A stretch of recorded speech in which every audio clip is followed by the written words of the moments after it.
Hey folks, glad you could join us on another episode of Business Redefined. This is your weekly, most comprehensive look at the world of business, finance, and economics. We want to talk about matters banking, the operating environment locally, as well as the trends we are seeing in the global landscape. As always, you guys love this guest, Triple M, Musyoka, Moses Muthui.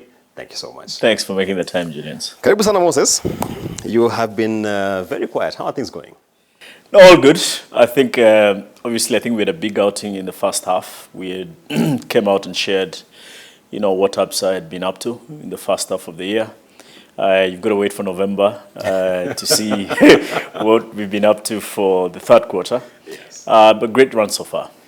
And even as we wait for November, Moses, it looks like for Absa, for the industry at large, when you look at the profit centers for commercial banks, it is gravitating away from the traditional legacy retail lending that we have seen. It looks like wealth management is coming up, other products.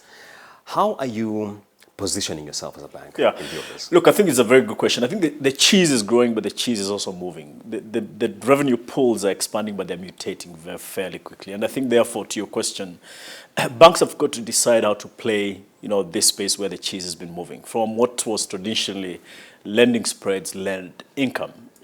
Interest rates, led incomes, to non-funded income, but value-added non-funded incomes. So some lines in the non-funded space will race towards zero. People will begin to challenge where they have to pay. So making any, fees from payments or clunky processes. The information asymmetry, as customers know that they can do a lot more on digital channels, they'll probably do less on physical channels or things like RTGSs. And those are high fee lines in the payment space. So I think really the need is there for banks, to think about how to use the data they sit on. Banks have got incredibly clean data, but the question that arises, is it connected enough for banks to understand how to leverage that data to offer, whether it's investments, insurance products, payments, value chains that sit within the data and the sectors that banks have. So we are likely going to continue to seeing challenging and cyclical revenues from lending spreads. And of course, you want to be sure that as you go through these cycles, your non-funded income, which is also a function of how well you're taking care of your customers and whether you're growing your customer base, is going to determine ever more the importance of non-funded income going forward. But even as you talk about the digitization and the role this is playing in the evolution of banking, we have seen you aggressive on the grassroots. We have seen conversations about opening branches afresh. And remember when you took up the role of consumer banking, I asked you, the traditional consumer banking has been known to have a strong footprint on the ground. Right. It looks like, if I could say, you are backpedaling on the conversation around digitization on that note. I actually think it's more accelerating both fronts. We've opened close to, call it 7 branches the last 12 months. Those branches are breaking even in 6 to 12 months. And that's a record pace because it's checking the demographics, what's happening to demographics in the cities that are moving towards and coalescing around neighborhoods. So as opposed to big destination centers and malls, they're neighborhood spaces where there are clear opportunities for physical presence. It's around the country where small businesses and consumers gravitate towards what they see as a physical manifestation of banking as much as they've got digital on their hands. And so it's very carefully selected expansion around the country. And we're about to open 2 more, in Muthui and Wajir. Again, obvious cases when you think about, we're in Nyali and then next in Kilifi. So right in between, we need to have a presence. Wajir is a county headquarters for Wajir County. We're not there. You've got to travel to Isiolo to find Absa. So there are these obvious cases of expansion on the physical side. I think we must not therefore backpedal or stop investing in digital because customers are determining where we go from here. And banks have got to embrace customers in the channels that customers desire. And so therefore, as we see a case to continue expanding the physical footprint, calculated, not your 4,000 square feet branches, probably 18,000 square feet, 1,800 square feet branches, and investing in digital where it really matters. Payments, you shouldn't have to go to a branch or a bank building to do a transaction that is a payments transaction. You should go there to have a conversation around what else that's value added in banking. And when you think about this more philosophically, historically, people would come to a branch or a banking hall with some documents to exchange those documents, which is the trust exchange. Then banks would then determine what they do with that information in terms of financial product. Today, that trust exchange is data, and with digital, it's becoming invisible. So it's building the both sides of the businesses, and we're seeing the throughput coming through both digital and physical channels, as opposed to dialing down or dialing one there. I think they'll remain complementary, as I've always said. So it's all about right sizing, I guess. It is right sizing, but expanding. I think there's an expansion story on physical channels for the right segments and the right spaces. As you invest in digital significantly, because customers will determine how much of digital throughput is needed in the economy. Moses, everyone who holds your portfolio in the financial services space is having a headache around asset quality. I see. And we've had this for a while now. And we are looking at NPLs playing in the high teens, 17 thereabout. Just how much does this grapple with your mind? First of all, so our NPL ratio is, 10%. Just be honest. 10%. But I think for me, a couple of things. There's a correlation between the average asset quality in the industry and the quality of the economy. Those two go in tandem. The banking portfolio quality conversations are within economic spaces where we have either struggling companies or sectors or businesses or value chains and so on and so forth. As much as it is about how prudently banks are managing their own asset portfolios. Yeah. So I think there are two conversations to have. One is clearly we've seen quiet strength in the Kenyan economy in certain sectors. We're dealing with the lag effect of high interest rates last year. Those haven't washed out, so we continue to carry that. There are inherent weaknesses in parts of the economy. Manufacturing is still, going through its motions. There are great spots in healthcare, but there are others in the healthcare sector where we are seeing challenges. Transport and logistics, the whole environment is being reshaped in transport and logistics. Construction is looking positive, but there are spaces there where construction has overheated. And so I think when you look at the economy itself and what contributes to the economic portfolio, you can see a correlation to asset qualities in banks. You can almost do one for one and say exposure in manufacturing will determine quality in a bank's balance sheet. Then in terms of how we manage the conversation around quality within the banks is another big conversation, is risk management practices. And for us, we continue to be big around managing flow to default. Yeah. We impair 80% of the impairment we take comes between the moment there's a sign of distress to the distress itself. So that flow to default is the art of walking through that journey with clients, restructuring early, seeing the early warning signs and front running those cycles, proactivity that is needed from clients themselves to come and ask for help. That flow to default is where we see the greatest impact of sustaining a good portfolio quality, because post write-off recovery is a complex matter. True. So I think it's correlation to you must ask the question of how healthy is the economy. Yeah. And then you must also ask the question, how prudent is a bank managing its own risk management practices? And considering what you've just said about the state of the economy and what you're seeing in terms of asset quality, many have asked, considering how aggressively we're seeing Absa push the retail franchise business, is there a risk that we could be beginning to tip towards being overweight on that side, considering the state of the credit risk in the market? So if you look at H1 results and what we've been public with on the consumer banking Absa, there was, a qualitative statement that said income is double digit with non-funded income high teens, which is, means anything that is above 13, right? Yeah. High teens. And so the growth we're seeing in the business is being non-funded income led. Last year we brought on book about 130,000 customers. That's a significant size. Our customer base has gone up to close to about 700,000 active customer base. That's a gold mine of a portfolio. When I say keep your customers awake and engaged on the right products and propositions, think about insurance and investments and wealth management, cards, as an example, the fee-based cards business. So therefore, it tells us, we are not over trading on the lending side, because lending income was outpaced by non-funded income. Lending income was below 10%. And we've calculated the way in which we'll build our lending book. There's obviously clear opportunities. We think we're going into a high volume season in terms of lending with the new pricing framework going into next year. We've adjusted our appetite accordingly as we get ready for that cycle, even starting now. So we see lending picking up, but prudently so.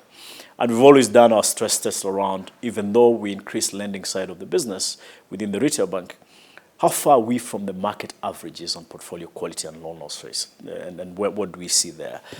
Short-term financing, mobile credit, digital credit, that is a revolver credit, with the data we have, is another opportunity to grow that side. So I think it's a balanced growth, but largely will be non-funded income led, as what we've seen in the first half of this year. Moses, you've touched on a very important topic, and that is the new risk-based pricing regime that is in the market. Between now and December 1st, we have a transitory period. And I'm curious, are there clients you're already teasing this out with to see how the pricing works? How does it look like? What is the sort of reception you're seeing there? Loaded question, right? I think we have 1st of December to roll out, the new pricing framework, which is Kesonia or CBR. And the central bank has offered those options for banks to evaluate. There's a lot of operational readiness. If you think about the regime we've been on in terms of pricing and how that changes. We stopped writing CBR-linked loans many years ago. Kesonia is a new benchmark altogether, and how it tracks the corridor between the central bank rate and the T-bill rate is a new nuance on just how operationally ready we've got to get. I think for me, the way I look at this, Julian, is it easy to understand? Is it transparent? Is it transmitting credit? I mean, those things are the fundamental principles of any pricing framework. And as it transmits credit, is it on a risk profile basis? In other words, good risk or better quality, better risk profile customers would get differentiated for price. Yeah. Is it ticking all those boxes? And the operational readiness work is what we are doing. Within our portfolio, clearly we've been running on our own risk-based model. If you remember last year, December, we did a migration from what we used to call Absa base rate to risk-based pricing model. Yes. So we have experience in doing the migration. The migration of the portfolio is later next year, as you know. In terms of writing new loans, that starts 1st of December. There's opportunity for product innovation. And we are spending time thinking about product innovation, speaking to our clients, as you say, around what would they like to see, working with our treasury function and the risk function and the compliance function to try and figure out what new can we introduce in the market with this pricing framework. But we just see an upside in terms of lending volumes, is all I can say. Okay. There is a lot of anticipation in terms of how this will correct, if I could call it, the information asymmetry which has been in the market around pricing of credit. And the view is that there will be a wildebeest of sort migration from one bank to another based on what you're seeing in terms of pricing. What can we expect, Moses? I think it's only fair that that's in place because, customers deserve choice. And if customers have to have choice, it has to be transparent. We welcome the regime where prices are comparable across the industry. Because it's like any, just go to a small neighborhood in the city where what's left in the pocket matters for people. And see what happens when people discover shop X is selling sugar 5 shillings less than shop Y. Naturally. We vote with our feet. Natural selection, right? And therefore, there must be a reason why there's price differential. Is it efficiencies that each of the banks carry? Is it their cost of capital? Is their capital structure well optimized? Is their cost of funds? Are they raising deposits in a way that they can translate the efficiency of deposits to their customers? It calls on bankers and banks to begin to come out of these laurels and think creatively and more critically around the drivers of credit pricing, and which are more inherently the practice of banks themselves. As much as the benchmark rate, which is guided by the regulator, is constant, what you add is a spread, is a function of how you run an institution.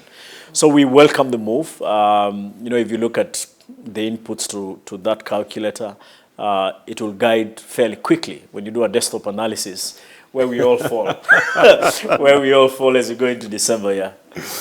Wonderful point there. You know, I sat down with the central bank governor and I asked him, my expectation was that in the computation formula, the aspect of efficiency should have been pegged on best in class and not necessarily each bank's own efficiency, because you're transferring your inefficiency to the pricing of credit.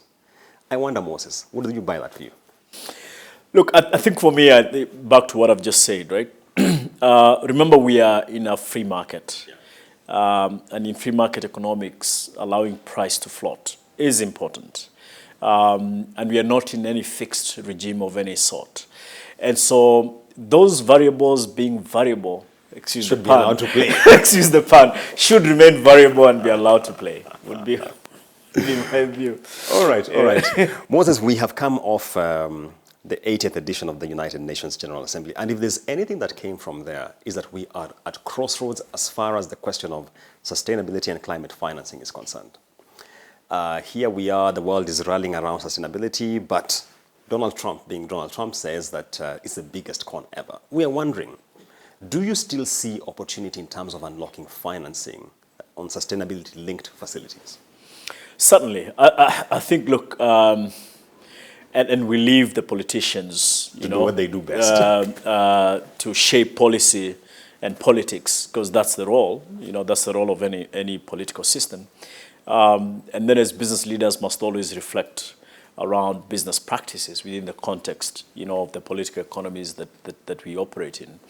There's probably $1.2, $1.3 trillion of sustainability linked or climate financing that is going around economies around the world.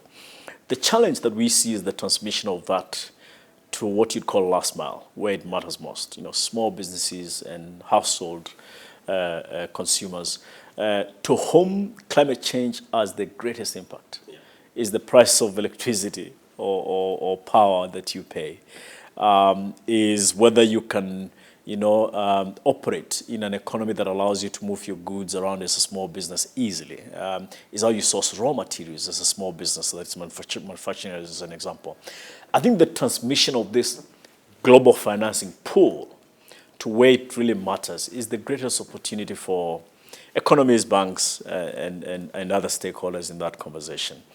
It doesn't take away the need for each one of us in our corners of the world, the need to innovate, in new ways, because it's inherent in our business models that if you find products in your business model, that are friendly to the topic, you're actually inherently a sustainable organization. Whether it's, what Absa has launched recently, the Absa Eco Home Loan, it's the highest LTV loan in the market, lowest price in the market. You get a home that is kitted with clean energy, waste management, and you get excess funding to kit your home with partners that are credible. And there's a choice between going green and saving money or not and spending money. And for a household, it's estimated about 40% of household bills could be sorted out if households went green in terms of energy consumption. So it's just a small example of many who are in this space. On this side of the spectrum, there are these micro examples that we can play up. But have the global conversations, which are the policy conversations on how does this finance that's available. It's not that finance is not there. This finance that's available, how does it transmit and translate itself to where it's needed most? Yeah. Wonderful. So there's still opportunity there. Absolutely, we see it. All right. Still in the global landscape, a lot of geopolitical fragmentation is happening. We're in an extremely multipolar world. We are having the West pulling on one side, we are seeing the BRICS pulling on another side. And one conversation which is front and center in all this is the question around the future of the dollar as the global reserve currency. Right. AFCFTA has come up with a provision like the Pan-African Payment System. The whole idea is to have trade amongst ourselves in our local currencies. What are you seeing as far as de-dollarization is concerned? Absa is a key player with a footprint in this continent. Look, I'll share my personal view as Moses on this, because I can't claim to speak for the farm as it comes, matters of currency. I think one has to take a step back as a student of economics and understand how hegemony has happened in terms of creation of common currencies. And when you study the topic, you realize that first political unions come into force, right? And then economic blocks form. And only then do you have common currencies and or have a choice to leave a common currency as a block, as an economic block, that is politically backed, or keep that currency as a common currency, but keep your sovereign currencies, because currency and sovereignty is same language. You know, Euro area is a good example to study, to just see how an economic bloc that didn't have a solid political backing, that came up with a common currency, the euro, what that has happened in that part of the world, with each of the countries keeping predominantly their own currencies. So I think the BRICS must lean in and check how that worked. And of course, this is, you know, economic history. So while the world has changed, things are different. But there's something in there that says, if you're taking away sovereignty of a nation by creating a common currency, how confident is it that that currency will find its footing? I think that's one consideration to make. The other consideration to make is that 80% of global trade is still pegged on the dollar. Correct. And you can map the trading nations where that 80% sits. 60% of the world reserves are in the dollar. Yeah. And then there's, you know, gold, oil, and the other reserves, right?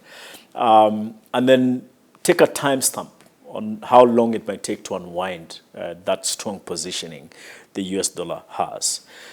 I think the conversation is, as you've said, if there are payment systems that, you know, capital follows the borders and follows trade, and we can settle trade in our own local currencies without the dollar, relative valuations will come into big play. Now, it goes back to the firepower that the Fed has to still make the dollar the strongest currency over time in history. You know, as you look at the last 30 years, the next 10 years. So I think, my own personal view, I think the US has still got a stronghold on this conversation around new currencies in the world, or settlement currencies in the world. And now that you've touched on the Fed, recent developments, we continue to be in an environment where we are cutting the rates. And we are all wondering, for our domestic environment, what does this mean, one, from an FX standpoint, and I'm not suggesting you should have a crystal ball, and two, from an interest rate pathway, because, of course, that has an implication here. The world needs to take a bit of like a breath in this topic. There's a lot of adjustment, readjustment. I don't spend my time doing modeling these days. I spend my time out with customers and clients. But just the modeling and the readjustments that we're having to see every single day, you know, with immense pressure for the Fed to lower rates. You've seen what has happened to France this morning. The Prime Minister has resigned. Barely a month or so. Right, barely a month or so. So hopefully that doesn't cause some economic shocks that require policy response. BOE is signaling lowering rates. Japan is signaling increasing rates. But with the new Prime Minister, Taka Chair, the first woman ever Prime Minister, thinking differently, even though the BOJ is independent, thinking differently about lowering rates. And then, of course, you've got our continent, where there's this quiet strength in our currency. You've seen it for the last few months. The signal from your conversation with policymakers is interest rates are on their way down. And it looks like there's a concerted effort for that to happen. All signs are there.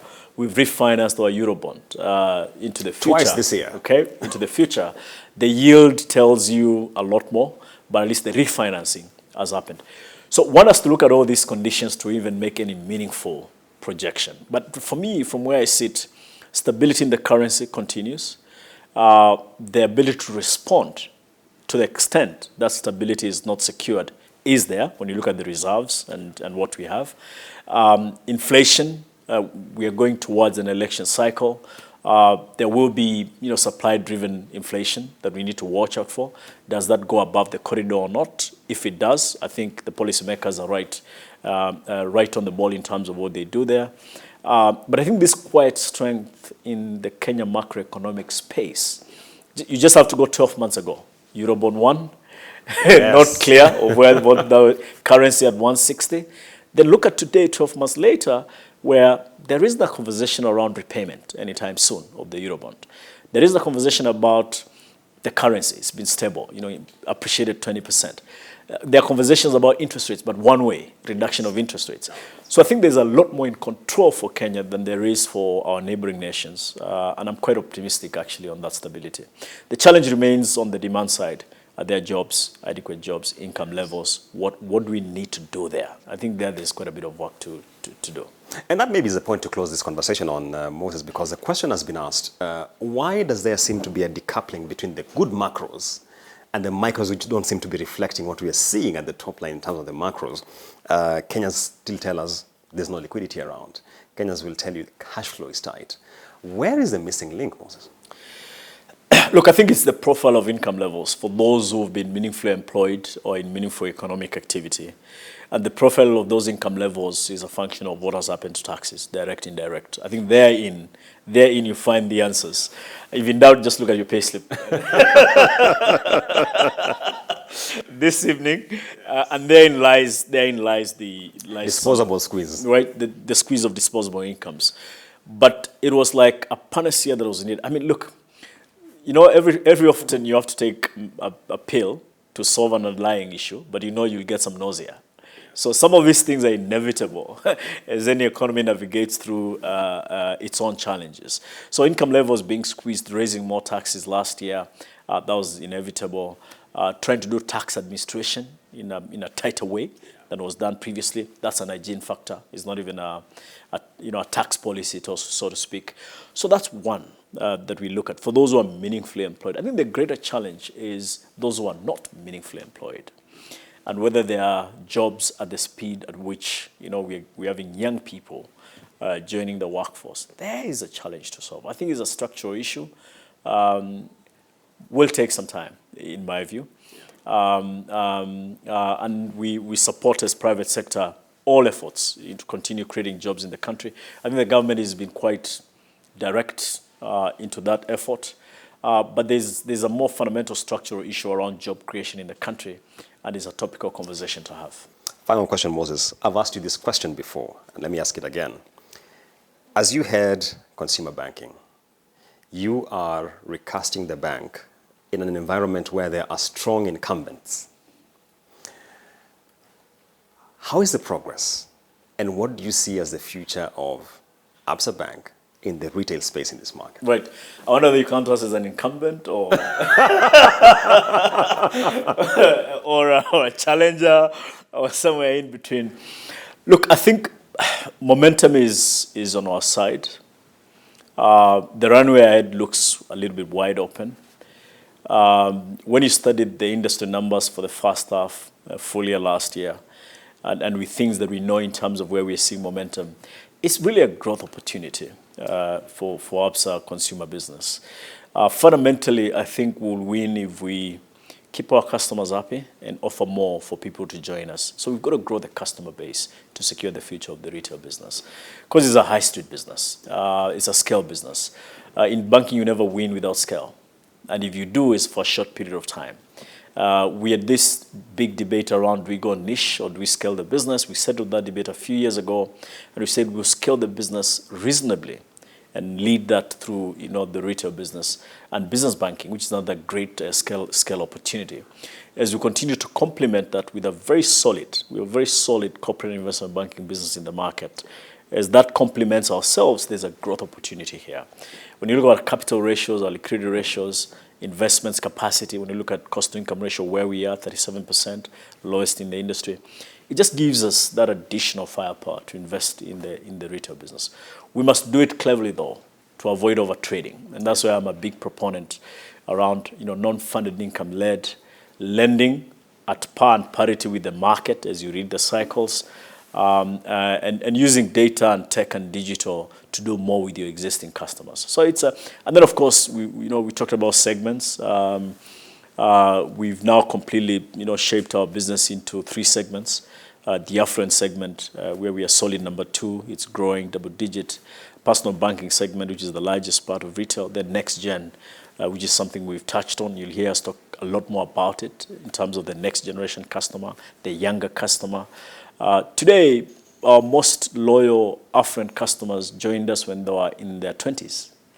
So we were a youthful bank at some point. So, reintroducing that is something we are working on, and I think it gives us another opportunity. It is a growth story and a scale story. So as you talk about the cyclicality, are we in an up cycle or a down cycle? I think we're in an up cycle, early stages of an up cycle is my sense of it. That's a good place to leave it, because if we go down that conversation, trust me, it's another whole show by itself. Triple M, Musyoka, Muthui, wonderful conversation, spectrum of issues from the domestic environment, credit risk, how it's playing, what we expect in terms of interest rates, and then to the global environment, the dollar conversation, and everything else. Keep it business redefined for anything as and when it unfolds.